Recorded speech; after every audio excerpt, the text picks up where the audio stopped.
Sejam bem-vindos agora à nossa quarta aula de Grasshopper para iniciantes. E na aula de hoje a gente vai falar sobre manipulação de listas, né? Na nossa última aula a gente já falou um pouco aí sobre listas e um pouco de data matching. Só que aí na aula de hoje eu vou demonstrar para vocês como funcionam todos os componentes de listas, né? Então eu vou explicar aqui para vocês um por um, principalmente dessa aba aqui de listas, e a gente vai falar de alguns outros de outras abas também, aqui dessa grande aba aqui de set, porque eu achei importante para que vocês entendam aí como que funciona. E aí a gente pode começar pelo o item mais simples, né, o componente mais simples, que é justamente pegar um item da nossa lista, né? Então, se vocês lembram da nossa última aula, né, a gente falou que os itens da nossa lista eles têm índices, né, que são esses valores aqui do lado. E aí, para a gente manipular esses itens aqui da nossa lista, a gente precisa justamente utilizar esses índices para ou pegar ou fazer qualquer coisa com os itens da nossa lista. Então, esse componente aqui é o list item, ele pega justamente com esse índice aqui, ó, se eu pegar o 6 aqui, ele vai pegar o 6 da minha lista, então ele pega o item 11. E aí ele tem algumas características a mais, além desse de pegar um item, que a gente vai falar aqui, que é, por exemplo, o fato dele ter essa opção aqui de você ir aumentando a quantidade de itens que você pode pegar, né? E o que que ele faz? Ele pega esse índice que a gente deu e vai acrescentando 1, 2, 3 e assim por diante, e vai dando os respectivos valores que correspondem a esses índices novos, né? No caso aqui seria o 7, depois o 8 e depois o 9. E aí vocês podem ver aqui que ele vai pegando de acordo com o índice aqui, beleza? E aí esse wrap aqui, o que ele faz é o seguinte, ele vem por default ativado, né? Por padrão ele vem ativado. Então, se eu ir movendo aqui para algum índice que vai além dos índices da nossa lista, né? No caso aqui tem o 13 e a nossa lista vai até o 9 no índice, ele vai dar uma volta, né? Ele vai voltar para o início da lista. Então ele vai lá, 9, aí depois 10, 11, 12, 13. E aí ele vai pegar justamente esse índice que corresponde a esse 13 aqui, dando essa volta. E é isso. Aí se você desativar isso aqui, o que ele vai simplesmente fazer é dar um erro, né? E vai falar que esse índice está fora do nosso intervalo, né? Está mais alto do que o intervalo que a gente está usando, que é do 0 até o 9, nesse caso específico. Então vamos para o próximo, inserir um item da lista. Aliás, o correto é inserir um item na lista, né? Vou trocar aqui. E aí vocês podem ver aqui que ele faz o seguinte, ele pega justamente esse item aqui eu coloquei uma letra, porque pode ser qualquer coisa, pode ser uma geometria, qualquer coisa que esteja no Grasshopper, basicamente, pode ser um item. E aí ele vai inserir justamente nesse índice que a gente deu aqui. Então a gente deu o índice 8 e ele está inserindo aqui no índice 8.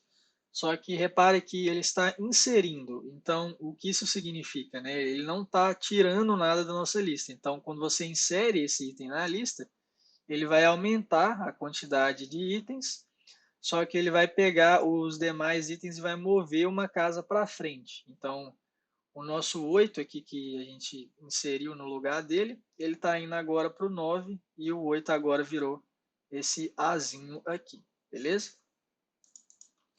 E aí vocês podem ver que por padrão, né, ele vem ativado o wrap aqui embaixo. Só que se a gente utilizar o toggle para desativar, né, a gente pode pegar aqui o nosso boolean toggle. O que vai acontecer é que se eu mover ele para índices além dos índices que tem na nossa lista, ele vai justamente inserir itens nulos na nossa lista, o que não é muito interessante na maioria das vezes. Vão ter alguns raros casos que isso vai ser útil, mas por enquanto não se preocupe com isso, ok? Agora, nosso próximo componente, que é o mais simples aqui dessa série aqui, talvez, que é o tamanho da nossa lista, né? Então, a gente tem uma lista que vai de 0 até o 9 no índice e que tem 10 itens, justamente porque começa no 0. Só que aí o nosso list length, como tem 10 itens, ele vai nos dar 10. E aí length, né, acho que fica bastante óbvio, length é tamanho em inglês. Então ele pega o tamanho da nossa lista, que é o nosso output aqui, beleza? Isso costuma confundir um pouco a cabeça das pessoas, justamente porque o Grasshopper, a lista começa no 0, né? E eu vou utilizar isso aqui muito para pegar o último índice da nossa lista. Só que aí a gente vai geralmente utilizar uma expressão, né? Uma expression, que é clicando com o botão direito aqui, a gente vem em expression e coloca aqui x menos 1. E o que ele faz é justamente pegar esse resultado, que é o x, e subtrair um valor, e aí vai para o 9. Isso é uma operação bastante comum que a gente pode fazer aqui no Grasshopper. Se você se sentir mais confortável, você poderia, por exemplo, utilizar um item de matemática, né? Vocês podem vir aqui na aba de matemática, subtração, subtrair por 1 aqui e colocar aqui. Pode ser um workflow aí que você pode querer usar, beleza? Por esse item é isso, né? Por esse componente. E agora a gente entra num componente bem interessante, que é bastante complexo, mas que eu quis trazer aqui para vocês. E eu vou ter que mostrar no Rhino, né? Porque a demonstração vai ficar mais fácil de fazer, beleza? Posso vir aqui para a vista top. E aqui o que eu fiz foi o seguinte, né? Eu peguei duas listas de pontos, né? Todas elas têm 4 pontos, do 0 até o 3. Deixa eu tirar aqui. Posso até apagar o ponto, porque acho que vai ficar mais fácil visualizar, né? Então, os pontos aqui do 0 até o 3, do 0 até o 3 aqui, nessas duas listas. E aí, o que eu fiz? Eu utilizei esse componente de weave nessas duas listas, e o que ele fez foi essa tecelagem aqui, né? Esse componente significa tecer duas listas diferentes. Então, se a gente vier aqui nos nossos, com o nosso panel, vai ver que ele compõe a nossa lista com os itens da nossa lista antiga, fazendo esse zigue-zague entre os itens, né? Então ele pega o primeiro item da primeira lista, depois o primeiro item da segunda lista, depois o segundo item da primeira lista, depois o segundo item da segunda lista e assim por diante. E aí, para ficar mais claro, eu utilizei aqui como números e vou mostrar o que dá para fazer com esse pattern aqui, que é esse input aqui, beleza? Então a gente pode voltar aqui para o Grasshopper só. E aí, a gente tem aqui 3 listas e eu mudei esse padrão aqui. Ó. Por default, ele vem 0 e 1. Aí eu coloquei 0, 1 e 2, porque corresponde a justamente esses nomes aqui que a gente está dando para as nossas listas, beleza? Então, o que ele vai fazer é pegar justamente o primeiro item da primeira lista, que é o 0, o primeiro item da segunda lista e o primeiro item da terceira lista. E ele vai compondo esses itens aqui dentro dessa lista grandona aqui. Então a gente tem a nossa lista aqui, por exemplo, 5, 10, 15, 20, etc. E ele vai acrescentando justamente dessa forma que eu falei, né? Então ele pega o primeiro item da primeira lista aqui, que é o 0, o primeiro item da segunda lista, que é o 5, que é essa lista aqui, ó. Está um pouco confuso aqui, né, na nossa visualização, mas está aqui, ó. Segundo item, segunda lista. E aí ele vai compondo isso, né? E se eu pegar, por exemplo, colocar 1 aqui, por exemplo, ele vai começar a pegar dessa lista aqui, dessas duas listas aqui apenas, só que ele vai repetir o item da segunda lista aqui. E vocês podem ver aqui que ele está repetindo 5 e 10, 15 e 20, 25 e 30, e assim ele vai compondo. E você pode fazer isso basicamente da forma que você quiser. Você pode pôr 2, 1 e 2, por exemplo. Aí ele está pegando o primeiro dessa, depois o primeiro dessa, depois o segundo dessa aqui, Então ele vai compondo a nossa lista aí. Caso não tenha ficado 100% claro, tudo bem, tá? É normal no começo agora você não entender essas coisas direito, mas eu vou disponibilizar esse arquivo aqui aí na descrição do vídeo para que você possa estudar aí por conta própria, beleza? Então vamos continuar. Agora a gente vai utilizar o Rhino de novo, né? Nesse item aqui, então pode apagar aqui. E aí, nesse caso, né? Eu peguei aqui 4 pontos e eles estão desenhados nessa ordem aqui desses números, né? 0, 1, 2 e 3. E o que esse item faz é justamente mover os itens dentro da nossa lista. Então, se eu coloco o 1 aqui, ele vai mover um item. Então, o nosso 0 move para lá, o 1 move para cá e assim por diante. E assim eu posso ir movendo os itens dentro da nossa lista. Só que o seguinte, né? Se eu desativar esse wrap aqui, o que ele vai fazer é justamente ir movendo os itens e deletar o último, né? O último item foi movido para fora da nossa lista. Então ele vai movendo até, no caso aqui, deletar todos os nossos itens da lista. Beleza? Acho que é bem claro esse aqui, né? Ele move um item dentro da lista. E isso aqui é útil em diversas situações. Eu acho que eu tenho no mínimo uns 3 vídeos em que eu utilizo esse componente. Então é isso, ok? Vamos para o próximo componente aqui. Esse item que eu chamei lista de uma lista, né? Na verdade, porque a tradução eu não consegui achar nada melhor, mas o que ele faz é basicamente pegar vários itens da nossa lista. Então, eu tenho uma lista aqui que vai do 5 até o 14, e eu vou mandar aqui ele pegar o índice 5 até o 8, né? Então, eu tenho 10 índices, né? Do 0 até o 9. E ele vai pegar do 5 até o 8, que é aqui até aqui, que no caso aqui 10, 11, 12, 13, que é justamente os itens que eu estou pegando aqui. E se eu desativar o wrap, o que ele vai fazer é o seguinte, né? Se o meu domínio aqui estiver fora do intervalo, por exemplo, eu vou colocar 60, ele vai pegar até o último que tiver aqui, né? No caso, ou se eu fizer o contrário, aqui, por exemplo, eu poderia pôr um índice aqui de start que esteja fora dos índices aqui também, por exemplo, o que ele vai fazer é simplesmente considerar os que tem dentro dessa lista aqui.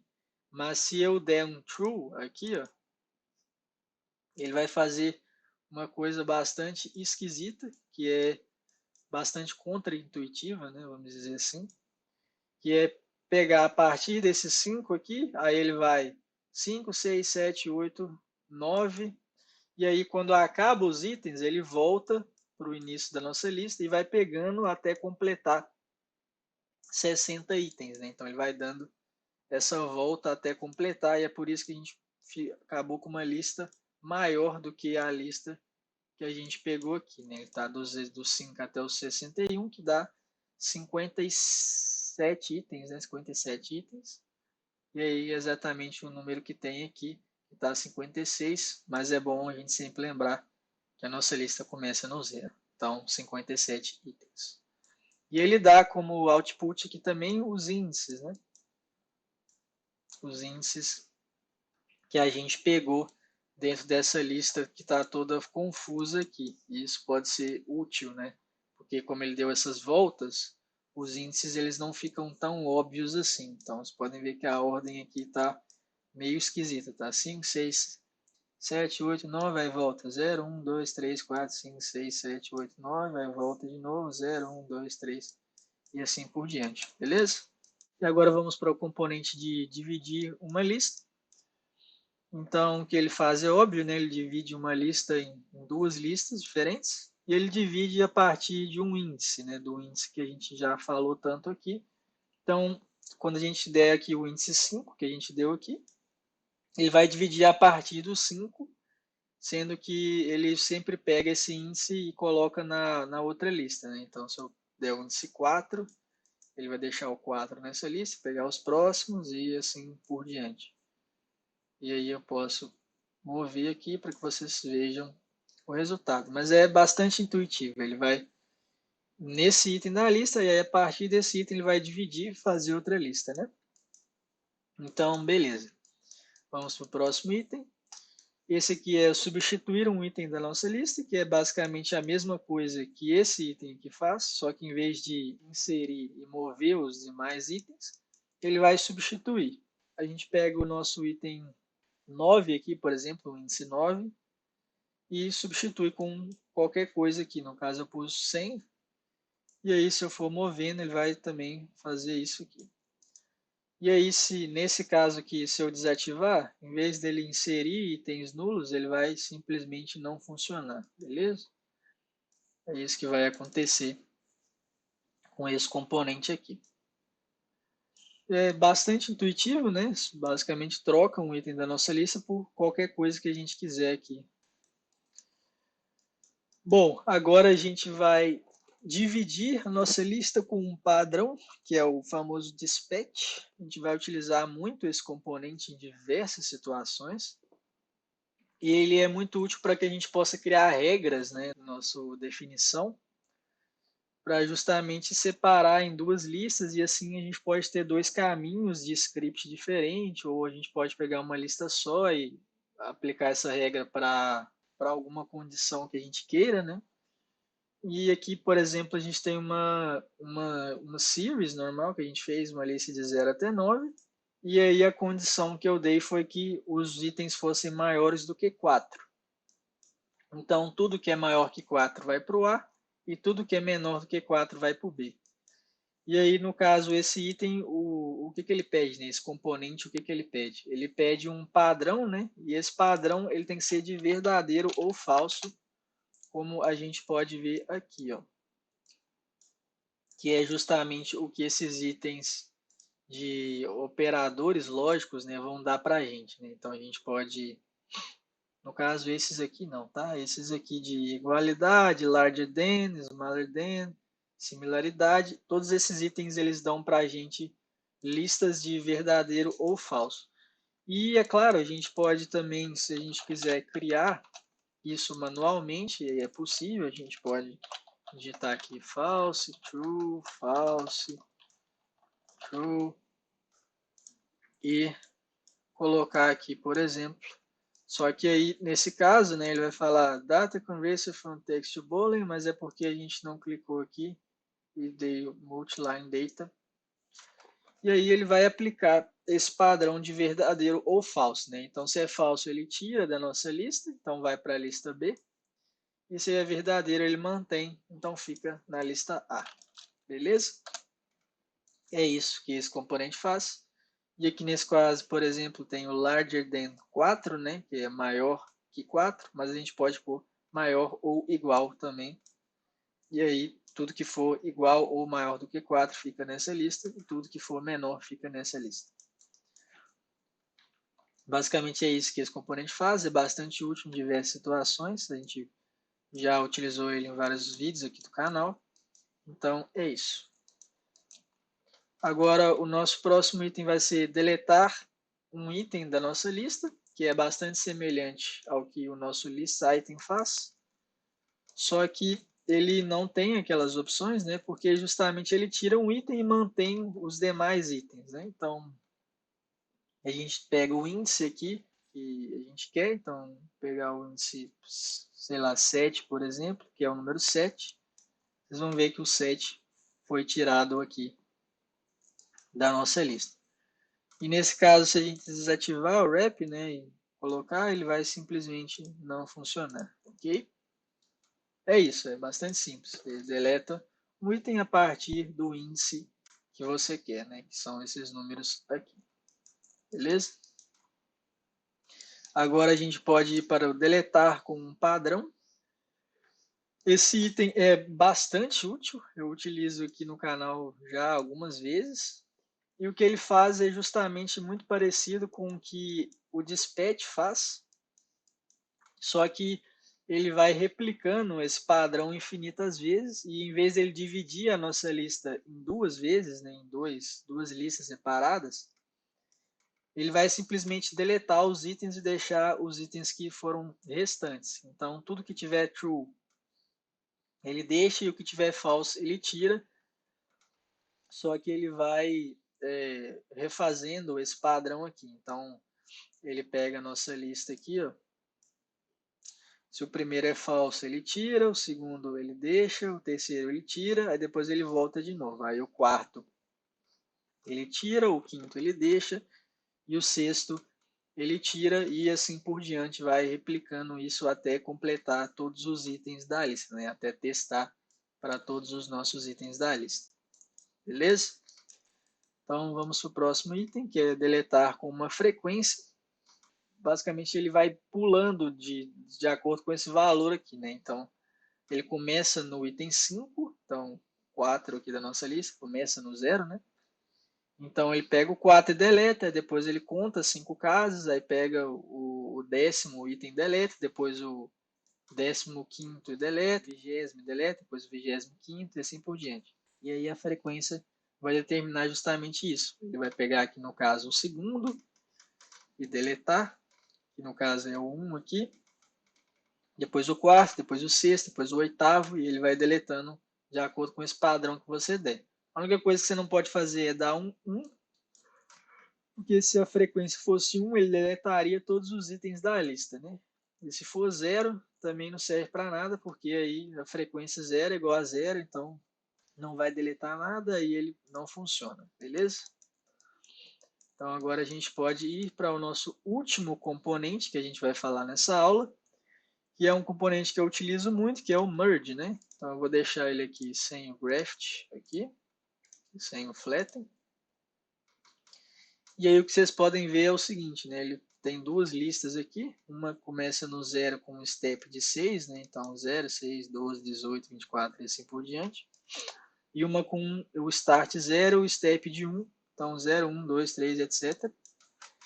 E ele está juntando as duas listas, só que o que ele faz? Né? Ele vai juntar essa lista aqui no final desta. Então, depois do 9, ele começa essa lista aqui de novo, que são esses itens aqui. Vocês podem também utilizar alterando esses inputs aqui, né? Que é dando graft aqui nesses inputs. E o que ele vai fazer se a gente fizer isso? Né? Se a gente der graft aqui e aqui, ele vai juntar o primeiro item da primeira lista com o primeiro item da segunda lista e assim por diante, fazendo várias listas com os nossos itens, né? Fazendo um branch aí, né? A gente pode até ver aqui com o Parameter Viewer, né? Acho que eu não mostrei isso para vocês ainda nessa série de aulas. Mas aí, ó, como a gente deu graft aqui e tem 10 itens, ele criou para a gente aqui 10 galhos da nossa estrutura de dados, beleza?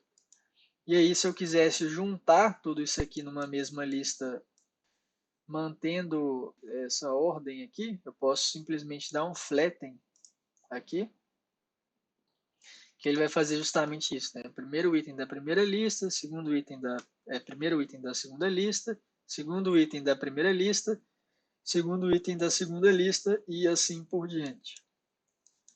E aí o legal desse componente também é que a ordem que você coloca aqui é justamente a ordem que vai mudar aqui na nossa lista. Então, se eu colocar isso aqui, aqui e aqui, ele inverte a ordem.